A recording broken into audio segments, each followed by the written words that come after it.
atas kesempatan dan tontonan yang dipersembahkan malam ini. Saya ingin tahu dari teman-teman Kristen semua yang ada di sini. Yesus memiliki 12 murid.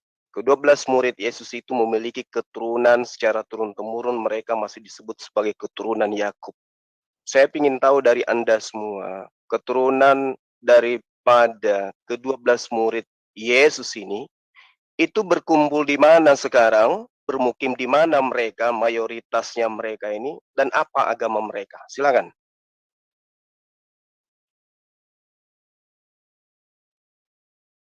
Silakan Ya, dijawab, jawabannya Pak. lu cari sendiri ke Badan Sensus Israel sana, turunannya mereka. Ya. Itu jawabannya. Oke, baik. Jadi kalian nggak ada nyambung ya. Kalau ditanya yang kayak begini hal-hal prinsip, jawabannya simpel dan ya kayak gini lah jadinya. Ya lu telusuri Jadi aja, keturunan 1400 tahun yang lalu, Petrus itu anaknya siapa, ya, cucunya siapa, cicitnya siapa, sekarang di mana. seharusnya Anda itu tahu, Anda ini beragama Kristen dari mana. Apa hubungannya anak cucu Petrus sama gue? Ya, Enggak, sekarang gue tanya, makanya. apa hubungannya? Sekarang gini, apa hubungannya saya anak hanya cucu ingin Petrus, tahu apakah ada anak keturunan dari Thomas, ke-12 murid Yesus itu yang datang sama menjajah gue. di negara ini, ada nggak? Nggak ada kan? Oke, pindah ke datang pertanyaan yang menjajah. lain. Ya. Maksud lo tahu apa? aja sendiri. Pertanyaan selanjutnya. Pertanyaannya tadi apa? Boleh diulang nggak? Aku baru pindah tempat. Pertanyaan selanjutnya. Nggak usah. Tadi udah dijawab sama Sofiatul. Dia pertanyaan tanya, selanjutnya. Nggak usah nangis Sofiatul. Ke-12 rasul. Tadi sudah disuruh. Sudah dijawab sama Sofiatul. Saya disuruh cari. Oke, nanti saya cari tahu. Pertanyaan saya selanjutnya. Dia pertanyaannya apa? Karena saya belum dengar. Saya narasumber juga. Saya sudah puas dengan jawaban Sofiatul. Oke, bos? Udah puas saya. Dia minta saya mencari kemana keturunan ke-12 murid Yesus, karena dia tidak mampu untuk menjawab, dan saya puas Anda itu. bertanya ini, sudah stop, ini saya yang bertanya, stop, saya yang bertanya, jangan ngatur saya. Suka kita kalau jawab, suka saya dong, suka saya yang kita bertanya. kalau jawab. Iya, dan saya menilai. Kamu kasih kesempatan dulu. Kamu kasih pertanyaan saya selanjutnya. Di dalam kitab Anda, Zulkifli M. Abbas, loh, ini waktu saya bertanya loh. Pas menjawab. Ini waktu kita menjawab. Silakan Pak Kaifas untuk ini menjawab. Waktu saya bertanya, saya tidak butuh jawaban Anda lagi. Saya sudah puas. Saya sudah puas dengan jawaban Sophia. Sorry ya Pak Suma, karena kita kan kepengen lihat ya Islam itu seperti apa gitu loh. Jangan ditunjukkan yang seperti ini. Saya sudah puas dengan jawaban Sofiatul. Stop. Pak Kaifas ingin menambahkan jawaban ya, karena nggak butuh, saya nggak butuh lagi jawaban. Kan bukan hanya Pak Suma ya kan. Pertanyaan saya selanjutnya. Tolong jangan di-mute. Islam ini agama yang tidak salah gitu loh Pak. Justru saya sudah menunjukkan bagaimana saya bijaksana dengan pertanyaan saya. Kalau nunjukkan, ya dengerin orang ngomong. Sorry, Bang Zuma, saya harus motong karena gini, kita harus hargai. Jangan di-mute saya dong. Saya jangan di-mute ya. Cukup saudara-saudara saya yang lain jadi korban kalian. Ngerasa belum terjawab. Saya bikin co-host, tenang Pak. Gitu. Saya bikin co-host ya. Saya sudah puas dengan jawaban Sofiatul. Saya nggak butuh lagi jawaban yang lain. Kok maksa sih? Ini sisi saya bertanya. Oke, pertanyaan saya selanjutnya. Di dalam Yohanes 8 pasal 44, di situ Yesus mengatakan, iblislah yang menjadi bapakmu dan kamu ingin melakukan keinginan-keinginan bapakmu. Yang menjadi pertanyaan saya kepada teman-teman Kristen di sini, atas keinginan siapa kalian menyembah anak Maria? Jawab. Silakan Pak Kaifas jawab. Ya. Kami menyembah atas keinginan Yesus. Pertanyaannya siapa dulu nih? Duran dulu. Bentar ya. Pak kayak. Oke. Kami menyembah Yesus itu atas keinginan daripada Allah Bapa dengan bimbingan Roh Kudus. Tolong datanya di mana Bapak memerintahkan kalian menyembah anak Maria? Yohanes 13 ayat 6 dikatakan apa? Yohanes 3 ayat 16 dikatakan apa? Karena begitu besar kasih Allah akan dunia ini, sehingga ia mengaruniakan anaknya yang tunggal, agar orang yang percaya padanya tidak binasa. Percaya kepadanya atau disuruh menyembah? Loh, ketika kami percaya, otomatis kami menyembah. Berarti yang memerintahkan Anda menyembahnya siapa? Yohanes Jadi 3 bilang Allah Bapa mengatakan. Di mana? Iya. Di mana Allah Bapa merintahkan Yohanes kalian 3 menyembah Anak ayat Maria? Di mana? Saya minta data. Yohanes 3 Di dalam ayat 16. Yesaya Yohanes 66 pasal 23, di situ Pak, Allah Bapa tolong jelas meminta dijawab, dirinya Pak. untuk Masih dijawab. disembah. Pak Zulkifli, tunjukkan Ya. Islam ini agama tidak salah ya. Jadi kalau Kok dijawab selalu berhenti. di framing si Islam tidak salah? Anda kenapa ketakutan? Ya, Saya sorry, membawa data tunjukkan. loh. Yesaya Dengerin orang 66 ngomong. pasal 23, Bapak minta disembah. Mana Nah, Yesus dengerin. minta? Makanya dengerin Mana ya Bapak minta jawabannya. Yesus disembah? Mana? Oke, kita Tunjukkan. akan jawab Coba, kebingungan coba. Bapak, kebingungan Pak Suma. Silakan. Nggak apa-apa, Pak. nggak apa-apa. Ya. Kita ladenin. Kamu harus tahu ketika di Yohanes Yesus mengatakan ya kepada orang Farisis, menurut kamu siapakah anak manusia itu? Sang anak manusia yang dimaksud Yesus ini adalah nubuatan di Daniel 7 ayat 9 sampai 14. Kemudian orang Yahudi mengatakan dia adalah anak Daud atau keturunan Daud. Dan Yesus mengatakan kalau dia adalah anaknya si Daud, kenapa Daud dalam bimbingan Roh Kudus mengatakan Mesias adalah tuannya? Dia mengutip Mazmur 110 ayat 1. Lalu siapakah Mesias yang disebut tuannya Daud ini, yang sekaligus anak atau keturunan Daud? Ya, kamu harus tahu Mazmur 2. Mazmur 2 itu nubuatan mengenai kedatangan Mesias, di mana Mesias itu dilahirkan atau diperanakkan. Dan di mana sang Mesias ini dia ketika menjadi manusia, dia sah kekuasaannya atas surga dan bumi.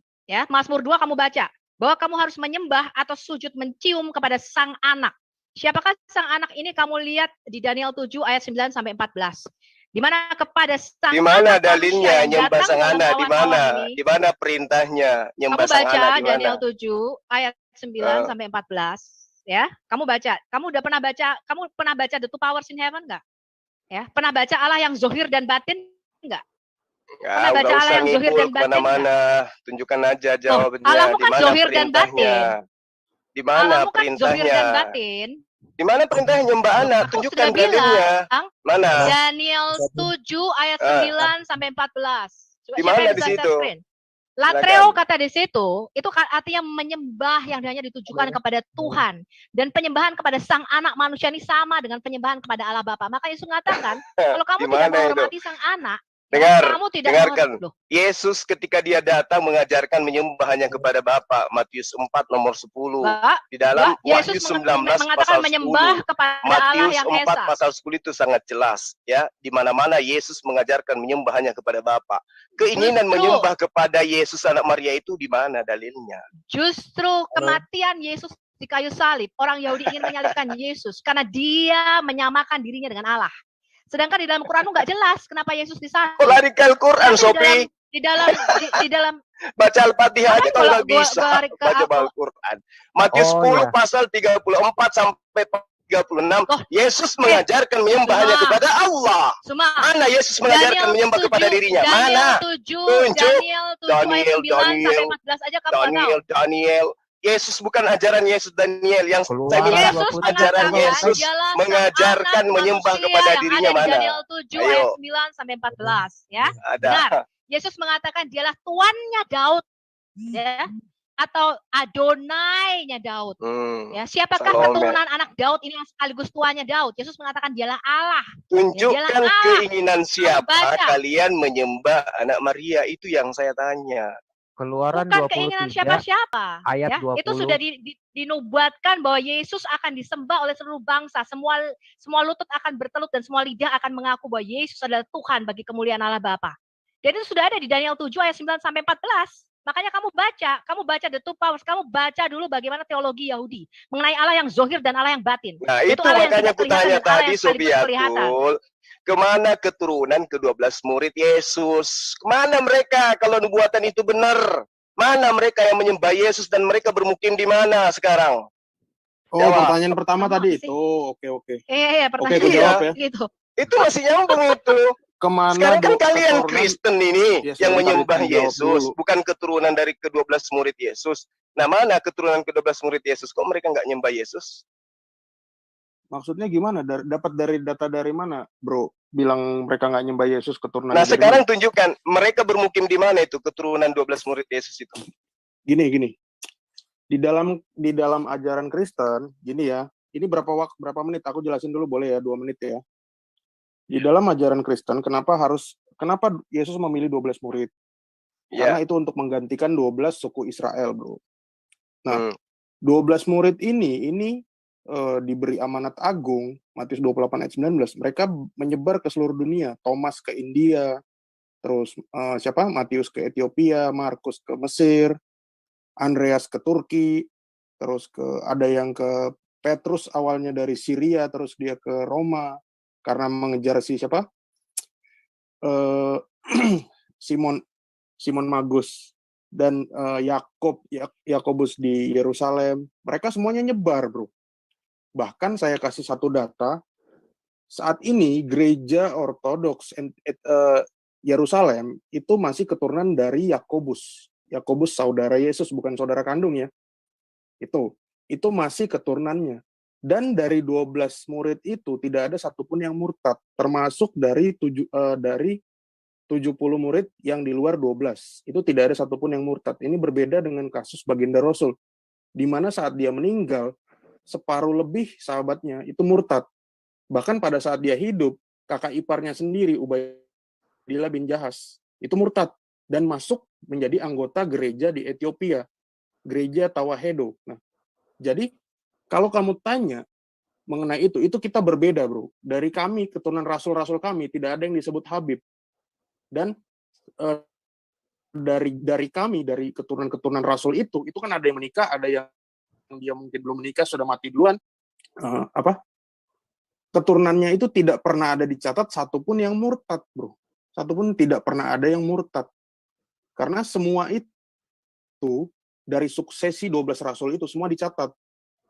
Itu kan sama seperti ketika Paulus ditumpang tangankan oleh Yohanes dan Petrus. Itu ada di Galatia. Ya. Jadi semua itu dicatat. Gereja itu budayanya adalah mencatat. Hingga detik ini imam-imam yang ada di gereja itu semua dicatat.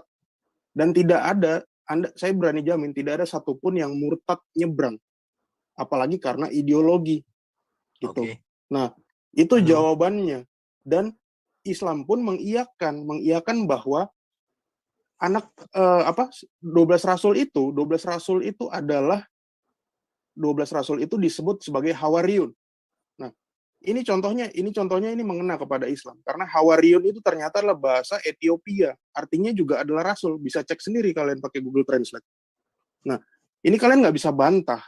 Nah, sekarang saya tantang kamu, kalau ada data keturunan dari 12 rasul itu yang menjadi Muslim atau apa, nah itu kamu bisa tunjukkan, baru kamu patahkan argumen saya. Oke, baik. Terus yang kedua, ini aku jawab yang pertanyaan kedua, di mana Yesus menyuruh menyembah dia, Yesus anak Maria. Jadi gini, bro, ini perbedaan wahyu antara Kristen dengan Muslim. Kalau Muslim, wahyu itu adalah buku yang turun, firman yang turun. Enggak, Yesus aja, enggak usah ke Muslim. Sebentar, Yesus, ini jelasin dulu. Ada enggak ajarannya untuk menyembah dia? Ada enggak? Ya, ini tenang, terlalu jauh. Aku jelaskan. Jangan jadikan Muslim jadi tameng. Ya, apa-apa, ajaran Yesus untuk menyembah dirinya itu di mana tertulis? Halo, makanya. Dengar. Ada suaraku? Dengar, Pak. Oh iya betul. Jadi apa yang dibilang sama Juma ini, dulu juga aku berpikir seperti itu. Akhirnya Oke, saya pindah ke pertanyaan ketiga ya, pertanyaan terakhir dari saya. Kedua tadi belum dijawab, langsung sudah ada Airben, sudah. Yang ketiga pertanyaan saya. Jangan dong sama Pak Airben, jangan ketakutan Pak Airben dong. Gini loh, bro. Yang ketiga pertanyaan saya, dari mana Yesus tahu kalau dirinya lebih dulu ada sebelum Abraham? Jawab. Dia sendiri yang ngomong. Dari mana dia tahu? Di surga cuma. Jadi jangan kau pikir Yesus itu. Kalau begitu jawabanmu, kenapa dia tidak tahu hari kiamat? Karena Bapa tidak memberitahu kepadanya. Ya, tadi katanya kau bilang berkuasa di dunia, berkuasa di akhirat. Mana buktinya? Hari kiamat dia nggak tahu. Kekuasaan Yesus itu udah. Saya pamit ya. Kalian nggak ada jawaban yang benar. Oke, terima kasih atas kesempatan yang diberikan kepada saya. Dari mana Yesus tahu hari kiamat? Dia lebih dulu daripada Abraham. Karena dia adalah Tuhan itu sendiri. Apa Yesus tidak tahu hari kiamat? Masa seorang Zuma begitu sih? Iya. Nah, saya berharap Cuma mendapatkan tunjukkan jawaban bahwa dari agama Anda. Islam itu bukan Ya, agama yang tidak salah. Tunjukkan dengan Aku sikapmu. tadi berharap dari dua yang begitu Gak Zuma agak usah, lebih teman santai. saya udah jadi korban tadi. Coba Siap, aja siap. lihat si Erwin, saya tanya. Siap, Dari mana Yesus siap, tahu siap. bahwa dia Besok lebih dulu Al-Fatihah daripada ya. Abraham? Apa katanya Siap, dia? Karena gemeteran. dia adalah Tuhan itu sendiri. Kenapa dia Loh, nggak tahu hari Emang kiamat? terangnya, Jawaban kok Karena kayak gitu. Bapak makanya tidak itu mau mengajarkan kepada dia. dijelaskan Sudah. Oke. Ya, salam Emang beda apa? Tuhan. Wis, kok langsung takut kau, Jum? kan langsung ini kayak gini nih, ini namanya apa ya? Ini mekanisme Bro. pertahanan diri namanya. Oke. Oke, lanjut Pak Abednego, unmute nih udah. Lanjut. Iya.